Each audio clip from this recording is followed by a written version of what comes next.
प्यारे बच्चों, आज हम आपको एक हाथी और दर्जी की कहानी सुनाते हैं। एक दफा का जिक्र है कि एक दर्जी अपनी दुकान में बैठा कपड़े सी रहा था कि अचानक से वहां एक हाथी का बच्चा आ गया और अचानक से ऊंचा ऊंचा बोलने लगा। दर्जी ने उसको रोटी का एक टुकड़ा दिया। वो हाथी हमेशा दर्जी की दुकान पर आता था। एक दिन हाथी आया, लेकिन दर्जी ने उसे रोटी की बजाय सुई चुभा दी। हाथी भाग गया, लेकिन अगले दिन हाथी फिर आया, लेकिन उसकी सूंड कीचड़ से भरी हुई थी और उसने अपनी सूंड से कीचड़ दर्जी के कपड़ों पर फेंक दिया। दर्जी के सारे कपड़े खराब हो गए।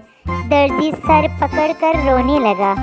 इस कहानी से हमें सबक मिलता है कि जैसा करोगे वैसा भरोगे।